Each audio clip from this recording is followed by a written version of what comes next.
everybody, it's me again, Tony Quest, here at the show, Talk with TQ. And as you know, I like to have the most exciting guests on the show. This week, we have the best guest. She's very dear to my heart because she is basically a wellness practitioner. She's also a fitness coach, and she does other kinds of coaching, nutritional coaching, I think, as well.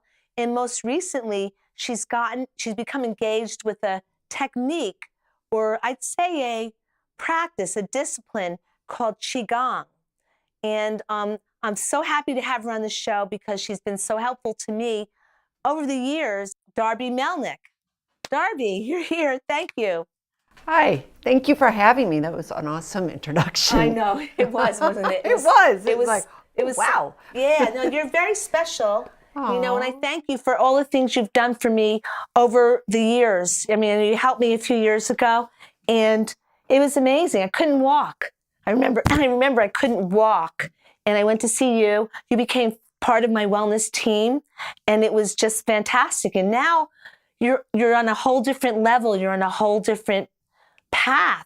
Tell us about Qigong and why you've decided to engage in this and what it is, the philosophy, and the benefits. I started Options in Fitness, which is my original name of my company, and I still go by that legally, 12 years ago?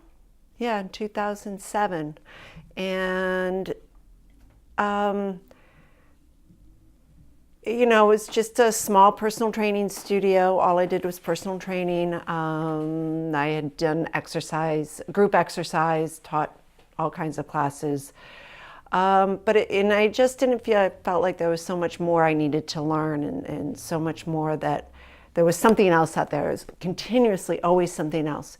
So really quick, I had Lyme disease. I got it in 2008. I worked with the woman who showed me this method called Stretch to Strength or Meridian Flexibility System, which I was working with you on when we first started working together, which was an amazing technique of stretching and strengthening the body from this internal resistance. And it was just, at the time, it was, you know, this is great. In the back of my mind, I just kept thinking, there's something more. I got to find whatever it is. But during that time, I had gone to School for Integrative Nutrition and got my certification with them as a health coach. So dietary changes helped me tremendously. So after about 8 months, first bout of Lyme, cured. Second bout of Lyme, 2 or 3 years later, not so easy, much different, just much more intense experience. And I think that's what got me into a little bit more into the Eastern arts. I had acupuncture done with Margaret Steele over here in Peekskill. She's an awesome acupuncturist. Just a shout out to Margaret. Yes. And she helped me tremendously. She also taught Qigong at my studio over on South Street, Energy Movement Center, when I was over there. And Alan Bandies as well had been teaching Tai Chi for a long time over at my studio. We've been, and he's still with me teaching Tai Chi over at the karate center that we're at. And so basically it was, you know, I was going through all the things I did before, the first bout of Lyme, but, you know, it just is a lot worse the second time. But I found that the practices of Qigong were helping.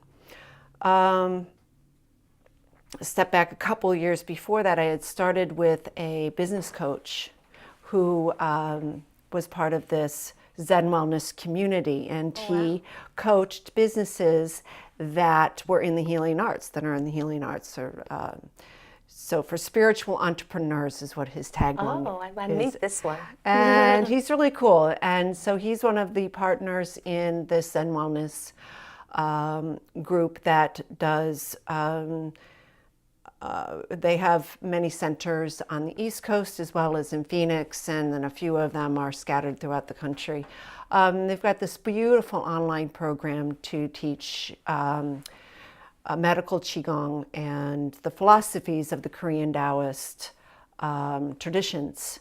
And it's really a whole system that works with the seasons and works with nature. And it's not just, oh, do this sequence and practice it, don't ask questions.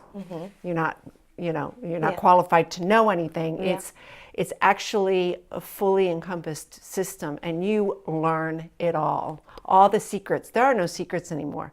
And I'm here as one of the disciples of this Korean Taoist traditions that have been blessed by the grandmasters of Tai Chi and Qigong that have come in from China. And so the lineage that I have been following over the last 4 years is encouraging, everybody to learn this. This is how we will turn our healthcare system around, is by understanding the power of our own body. Given half a chance, we can heal ourselves with a lot of things. And it's just being in touch with it, using that internal energy, working from the inside out. And I've always taught that. And I never knew where that really came from, but it's always been something inside me to say, look, this, in order to really feel a change in your body, you must work from the inside out. Working from the outside in just hurts too much. And it really just doesn't heal, it more breaks down. And I think that finally, when I discovered this way of doing Qigong, this all-encompassing understanding of breathing, the breath, and the lower abdominal breathing, which, is explained in yoga, but the way it's taught and the way you really use your breath to move your body. And that's what we do. And it's such a difference. And you came to class last night. I did come to class last night. And it's almost like you got tingly after, I did get right? very tingly right after, and I felt very good afterwards. I can attest to that. And the sleep life I had last night, I don't know where that came from, but my dream life was like off the chain last night. And I woke up feeling like I was somebody else. I did sort of like, is this still me? Yes. It did make quite a difference, not painful. So tell me, what do you think actually drove you to go from what you were doing, which was very good, because you're a wellness practitioner, that's the way I see you, to actually get to so embrace the Eastern wellness arts? That's why I'm using that word. Where I got it, well, it was having Lyme disease. And anytime, I used to train, I could 30 to 40 clients a week and go run and do my yoga, and not just yoga but the power yoga. I did all that. And once I got the Lyme, I couldn't do that anymore. I was wiped out. And I remember the day it hit me so hard,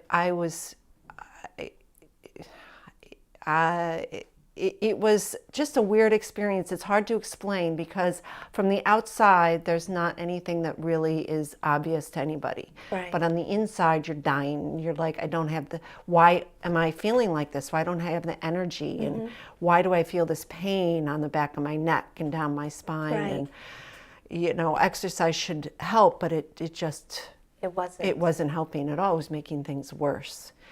And once I realized that there is this other way, the Eastern philosophy of creating the chi from within and building it up. And, we all talk about the core and in developing the core. And yes, that's true, but it's not the outside. It's the inside. It's that force that we all have access to. It doesn't have anything to do with, quote unquote, how strong your abdominals are. Right. It's kind of, it's how you use them.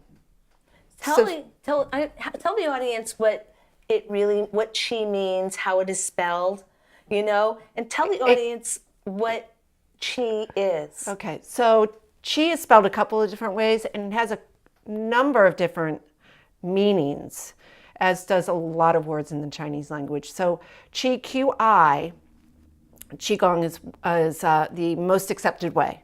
See, Qigong. Okay. No space, one word. Oh, one word. Yeah, and you'll see it spelled very many different ways. But that's the universal. Correct. That's what they decided on.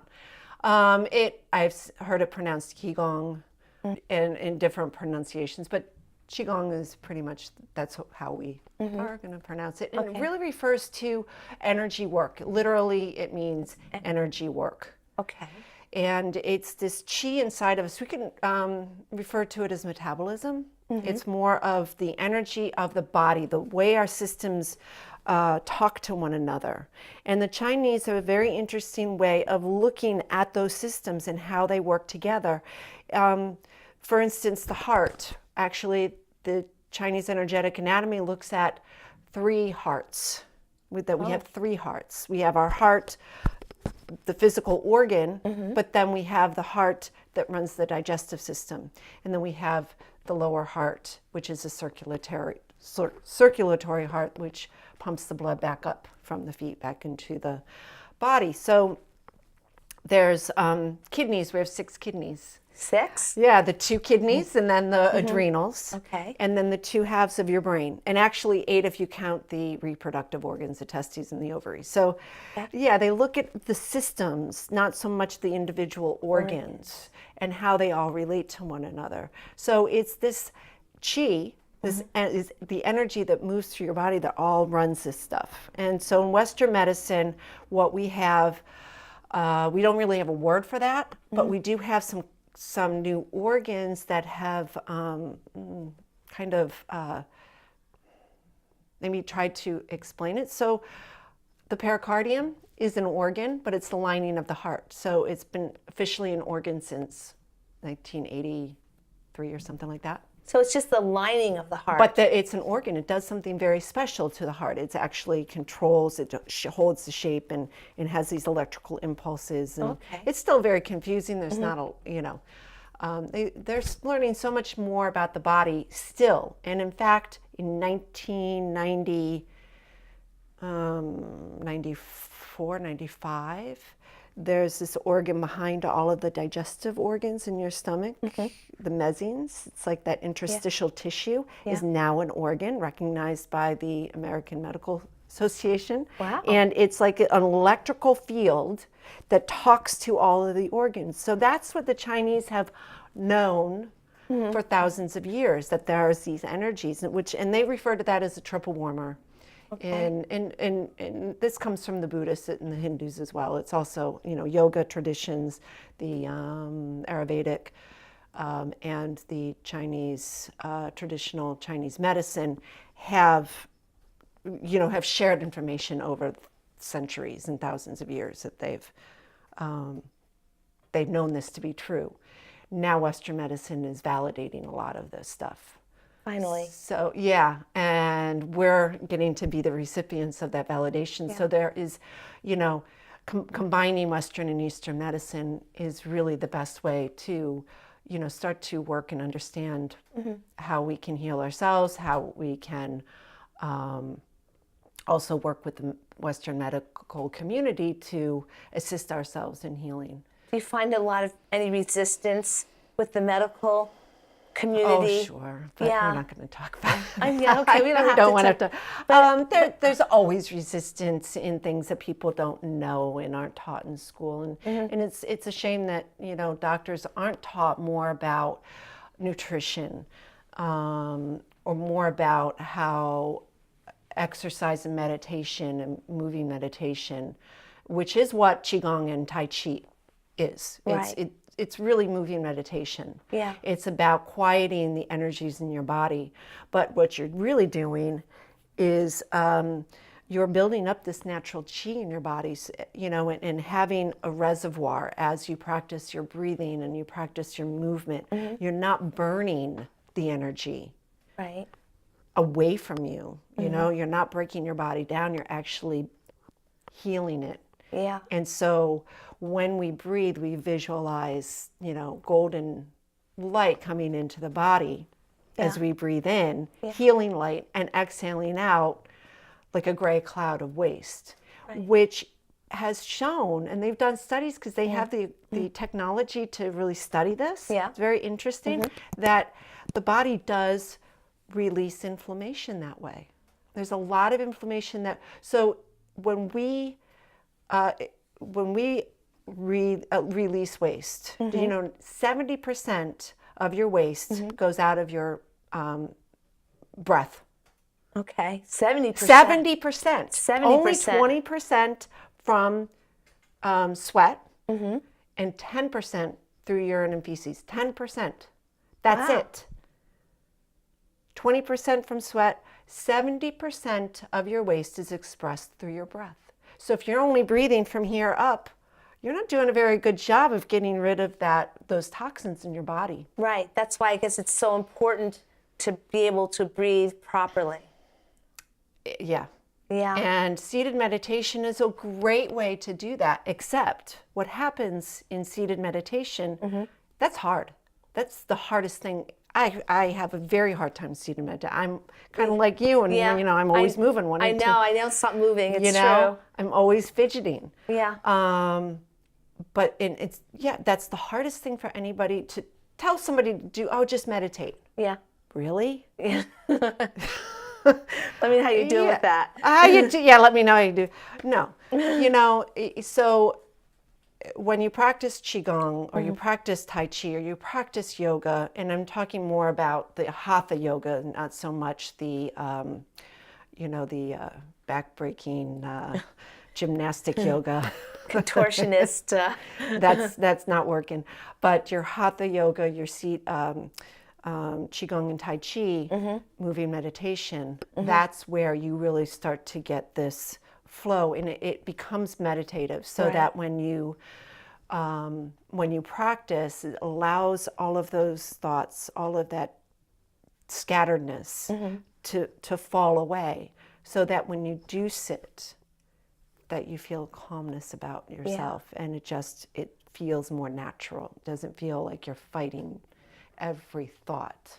Yeah, that's the whole thing. The quieting of the mind is definitely profound. That's what I felt when we were working together last night. I found it really interesting but comforting to be able to watch what you're kind of demonstrating, and and the class is trying to follow along the movements. You feel that you want to get into that flow, and it felt like you were actually generating more life force. And I was surprised to feel afterwards that even though it doesn't seem like you're moving very much with qigong, the muscles were engaged, but in a very gentle way. It wasn't a forced thing like, okay, I got to do 75 reps. It wasn't like that. No. It was like a flow. It was almost like a dance and a story. And I'm wondering if that's something that was the way it was originally designed to be. Was it originally designed to be like that? Because you had said something very interesting to me, which I tried to embrace, is that there is a rhythm. I got that in the second part of the class.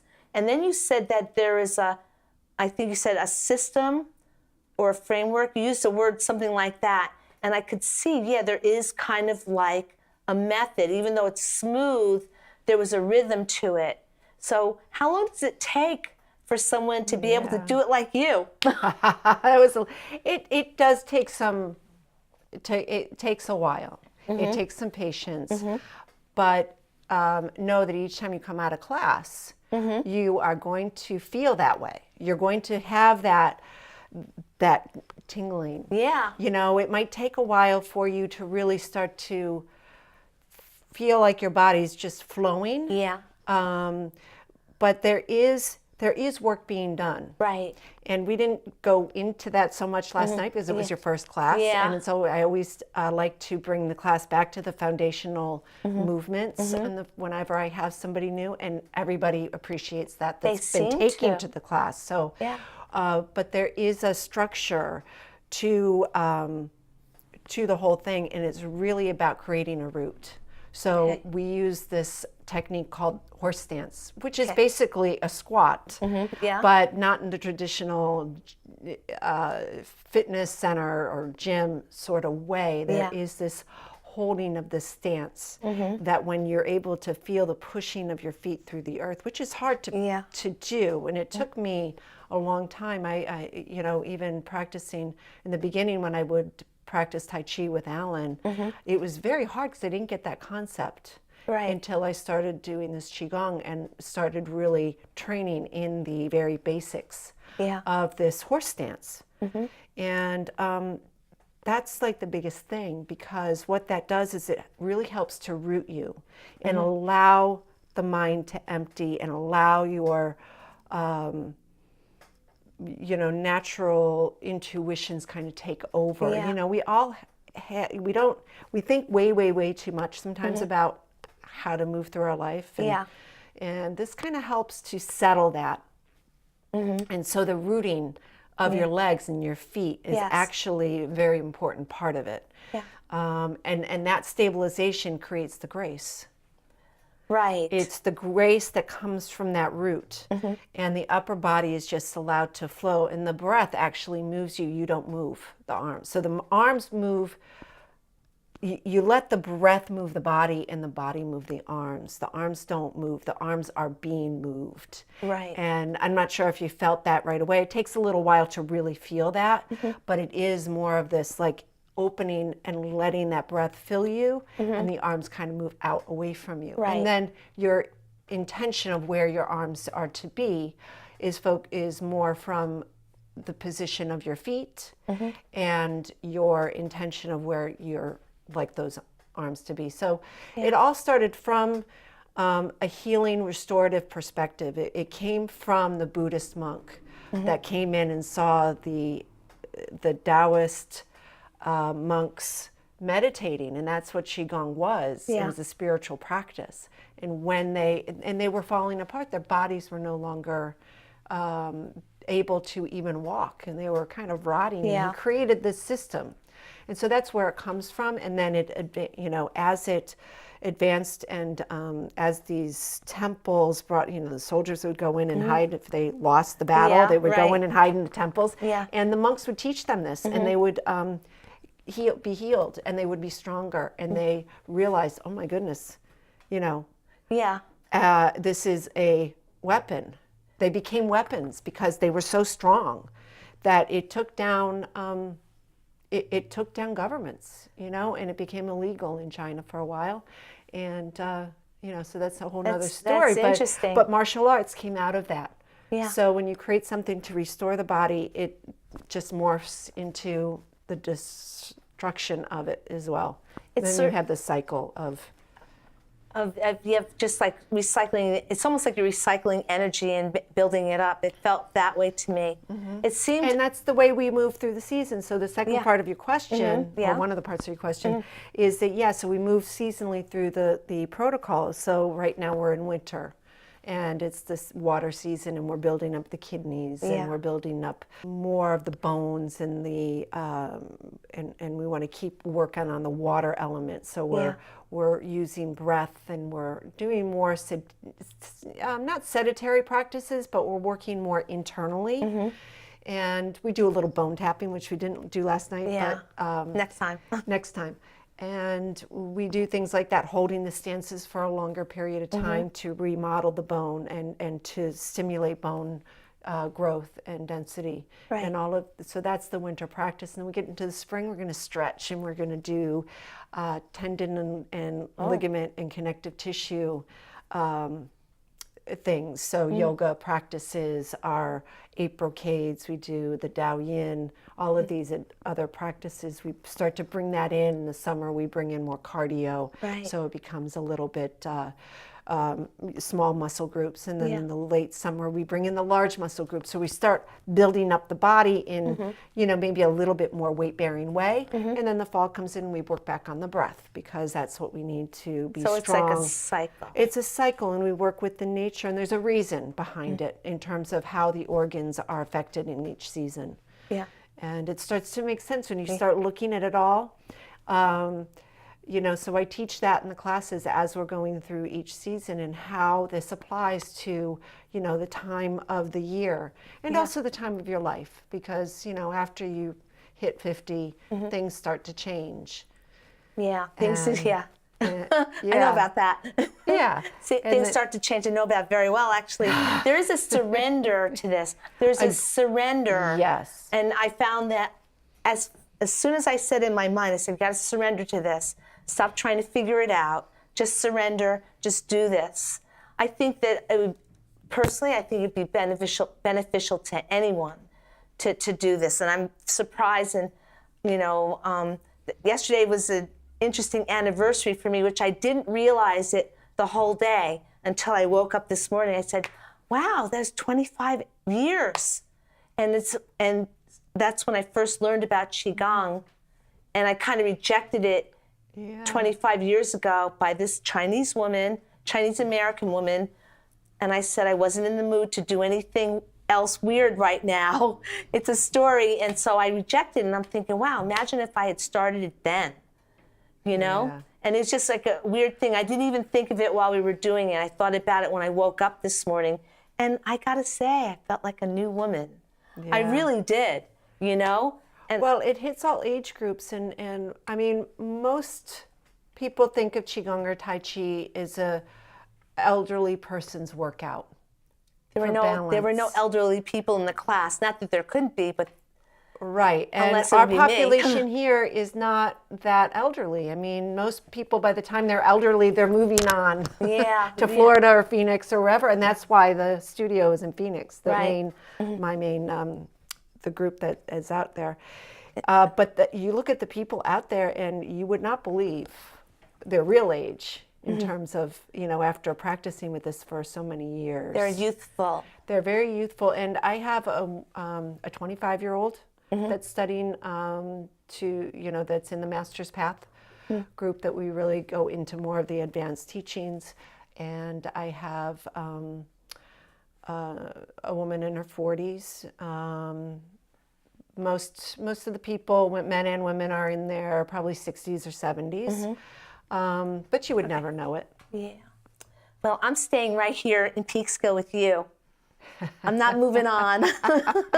Not going to Florida? No, I'm not going to Florida. Oh, no, it's not a destination for me. Definitely not. But this is really great. And I think that we could have more conversation about this subject. I recommend it to everyone. Where can people find you? I teach out of Gono-Sen Karate in Peekskill. Okay. And we are doing I'm doing a couple of 6-week programs. One at Gono-Sen Karate in the Cortland Manor location, which is on 202. And that's a 6-week introduction to Qigong. And I'm also doing a 6-week workshop beginning Tuesday, March 19th.